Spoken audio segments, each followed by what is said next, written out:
What is poetry? It's always very hard to answer the question, what is poetry? Because it's become so diverse, all the way from the traditional forms like ballads and nursery rhymes and lyrics, through to very free forms that can be almost any shape on the page. But one common aspect of most poetry is that you don't have to explain where you are, who you are, or where the poem is going, and you don't have to resolve things in poems. So it can just be the middle of an experience, if you like. Now, of course, not all poems are, but basically you have that option in poetry. Why do people write poetry? I think people write poetry because they want to express something about themselves. At least it nearly always starts out like that. I mean, some people want to write about big, grand things, important things, political things, aspects of nature, the eternal aspects of the sky, the universe, or whatever. But there is always a sense around poetry that you're expressing something that is yours. I think it's a bit of an illusion because, you know, we're very social beings. So in the end, you never really express something that's purely yours.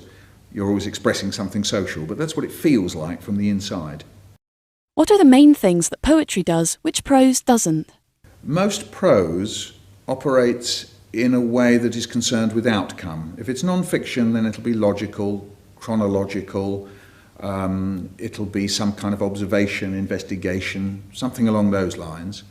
If it's fictional prose, then most fictional prose is concerned with presenting characters or beings and showing what will happen to them if they go through a set of experiences, a set of scenes, a set of events.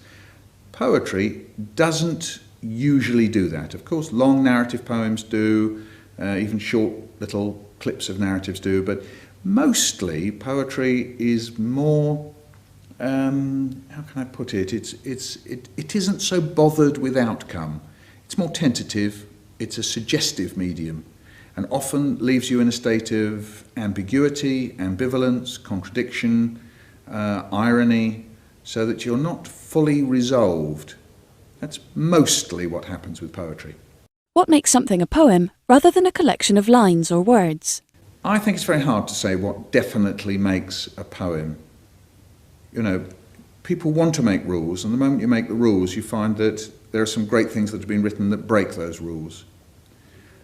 In the end, poems are observations or collections of words and phrases that get you thinking.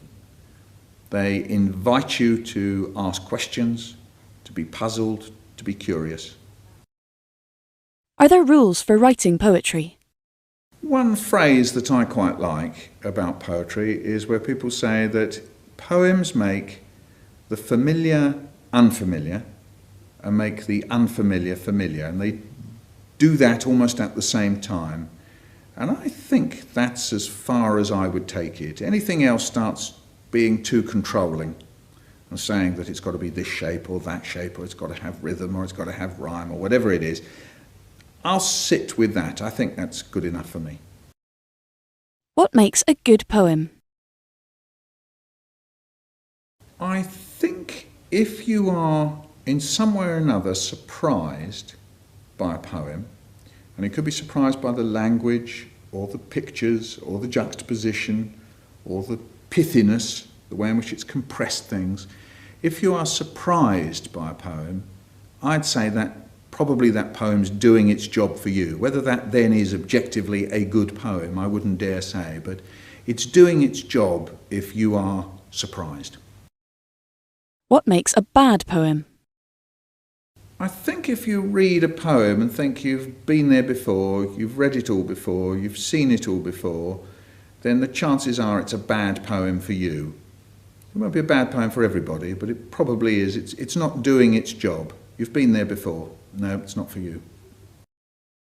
How long should a poem be? Well, I think if we look historically at poems, you can say poems can be any length you want them to be. They can be like a tiny little fragment, or if you think of haiku, very, very short. But then if you take Chaucer's Canterbury Tales, you know, it's hundreds of words long. Take Beowulf, it's, thousands of lines long. You take the great Indian epics, the Ramayana, things like that, thousands of lines long. So I think historically poems can be absolutely any length you want them to be. The world's shortest poem, I think, was written by somebody called Giles Brandreth, and it goes, "Ode to a goldfish, oh, wet pet." What's the difference between poetry and song lyrics? The question of whether poems and song lyrics are the same or whether they're different, I think turns on the fact that song lyrics can get away with supporting themselves with a melody.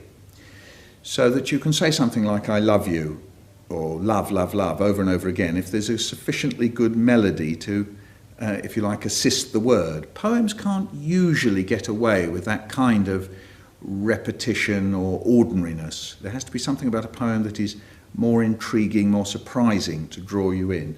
But that said, there's plenty of song lyrics that, in fact, if you just put them on the page, they read really well. Take McCartney's Blackbird, or one of the most well-known poems in the English language, The Owl and the Pussycat, which was probably written as a song anyway.